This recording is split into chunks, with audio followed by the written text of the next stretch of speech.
Hello again, my DIY loving friends. I'm Sarah, and this is Medicated Housewife DIY, where crafting and mental health come together. This is where creativity meets budget-friendly brilliance, and I'm honored to be your guide to transforming ordinary Dollar Tree items into extraordinary designer decor. And both Ellie and her sister Stassi are really excited to be a part of it, even though they don't look that excited. They just don't. But they are. Trust me. So what are we waiting for? Let's go DIY together. For this DIY, I'm going to be using a total of 32 tumbling tower blocks from Dollar Tree, and I'll be gluing them in groups of 2 end to end, using some super glue wood glue also from Dollar Tree. So that will leave me with 16 of these sets of 2 blocks. Now, even though you see 12 sets of 2 blocks here, we are going to be using 16 sets of 2. So just keep that in mind. I've got 8 of these jumbo craft sticks. I think I got them at Walmart. I'm not sure if you can get these large sticks at Dollar Tree or not, but I'll link some for you in the description box below. I'm using my favorite clippers from Amazon to trim these sticks to the same length as my 2 block sets. And I'm trimming 8 of these sticks to that length. Next, I take 2 of my 2 block sets and place them on their sides the thin way. I place 2 spacer blocks flat between them, and then I'm placing one of my cut craft sticks glued between the 2 block sets, as you see right here. The spacer blocks keep that craft stick slightly raised between the 2 block sets. Hopefully that makes sense to you. I'm going to repeat that with the remaining craft sticks and 2 block sets so that I will have 8 of these pieces made of 1 piece of craft stick and 2 of the 2 block sets. Once my 8 assembled block and craft stick pieces are dry, I figure out how I'm going to assemble them together into groups of 4, as you see that I've assembled right here. Then I'm going to glue them into place just like that. And you can pause or you can replay the video at any point if you need to. I'm going to repeat that exact setup for a second time so that I will have 2 of these 8 block and 4 craft stick sets. I mixed equal parts hot water and some cheap instant coffee from the supermarket to make this coffee stain, and I am using it to paint this rectangle wood plaque I got at Dollar Tree. I am going to paint both sides of the plaque entirely and do a second coat on the front just to kind of deepen that color, and then I'm going to set it aside to dry. Then I use the instant coffee stain to paint both of my tumbling tower block and craft stick assembled pieces on the outside and on those edges, but I am not going to bother staining inside because it won't be seen in the final project.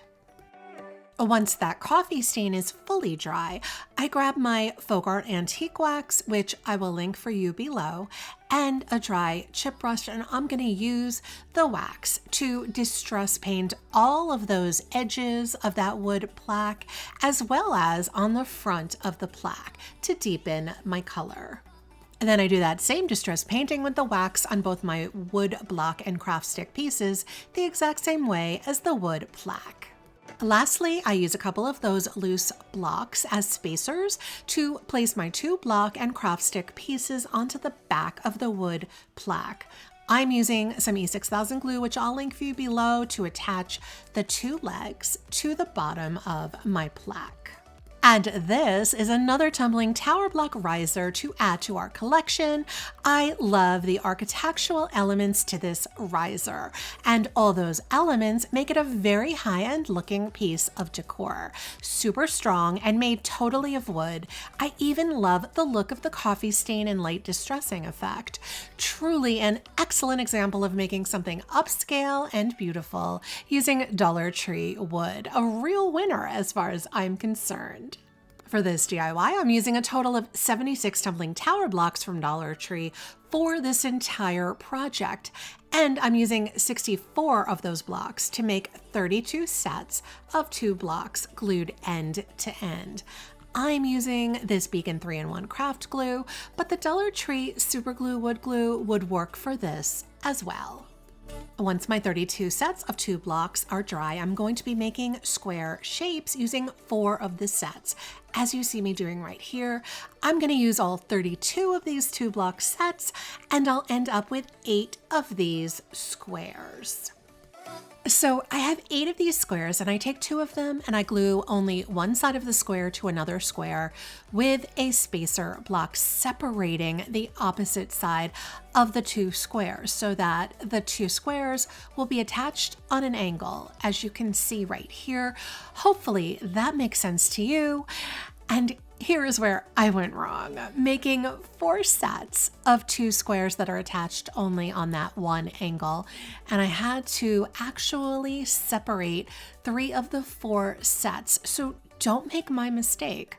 Only make 1 set of 2 squares attached on one side, like I just showed you. Don't do this 4 times like you're seeing me do, okay? So with the 1 set of 2 squares attached, I start separating the 3 other sets of 2 squares that I should not have glued together in the first place. I take a 3rd square and glue it to the one side of that second square opposite where we glued the first 2 squares. I know that sounds complicated, but just watch the video to see how I alternate the sides of each square I attach with a spacer block on the opposite side of those 2 squares until we've attached all 8 squares together to form a zigzag looking tower of block squares. This is not nearly as complicated as it sounds, I promise. Feel free to pause or replay the video if you need to. We're going to end up with 8 of these zigzag squares that are on top of one another. While my zigzag tower is drying, I'm going to make a base for the tower of small squares, 4 blocks each, glued together. I'm only making 2 squares here on camera, but off camera I added a 3rd square later, and you'll see me do that using 12 blocks total for the base. But we're still only using a total of 76 tumbling tower blocks for the entire project altogether. We're just using 12 blocks here for the base. I've got this small wood box from Dollar Tree, and I'm using some water mixed with Faux and antique wax. I'm going to paint the entire box, both inside and outside and on the edges. I use that same water and wax mixture to paint the small square base as well. And I use a small brush to paint the whole zigzag tower of blocks with that same wax and water mixture. And I'm leaving those spacer blocks in place on the zigzag tower until the very end, because this zigzag design that we're doing, it kind of defies gravity a little bit. And I really want to help all my squares to stay in place to the very end. So here's that 3rd small square that I added to the 2 small squares for the base, like I told you about earlier. I glued the square and then I painted that as well. I glue that small square base to the center of the bottom of my wood box. Then I apply glue all around the edge of the top of the box, and I place my zigzag tower of blocks on top of that box. Lastly, I use some antique wax undiluted and a dry chip brush to distress paint the wax over all of the edges, the corners, and the sides of the whole piece, making the color richer and giving it some dimension. And this is my Jenga block zigzag lamp or night light. Just another challenging way to use these blocks. And this idea is inspired by a hanging lamp I saw on Etsy, and I just knew I had to try and recreate it with Jenga blocks. So voila! I'm just dying to know what you guys think of this. For this DIY, I'm using 20 of these medium-size wood beads I got on Amazon, and I'll link them for you below, but you can get wood beads at Dollar Tree too. I'm stringing 5 beads onto a bamboo skewer from Dollar Tree and using some hot glue to secure the beads in place in a straight line. I trim the ends of the skewer with a clippers or a scissors, and I'm going to be making 4 of these 5 beaded skewers, and I'm using the 20 beads for that. I'm using this Apple Barrel White Gloss paint, and I'm going to paint all 4 skewers of 5 beads with the white paint. I did about 3 or 4 coats for total coverage, and I let that dry. Then I take this small wood box, also from Dollar Tree, and I paint that with the same white gloss paint, covering the entire outside of the box, also doing 3 or 4 coats of the paint for full coverage. Once the box dried, I have some black, dark gray, and light gray paint, all of which I will link for you below, as well as more of the white gloss paint, and I've cut several squares of kitchen sponge, which I've dampened with some water. We're going to do a faux marble paint effect on the box bottom. First, I start by putting a fresh coat of white, and while it's wet, I draw some random lines with the light gray.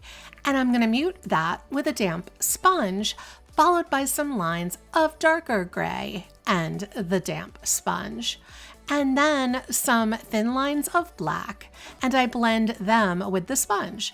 I sponge some diluted white paint over all of the lines just to blend and to soften them even more, adding more painted lines where needed. And I'm going to repeat this process on each of the sides of the box the exact same way. I'm going to do that faux marble finish on all my wood beads in a similar way. First with more white paint, and while it's wet, I go over with lines of light gray, dark gray, and black, each followed by a damp sponge to blend them until all of my 4 skewers of beads have that faux marble look.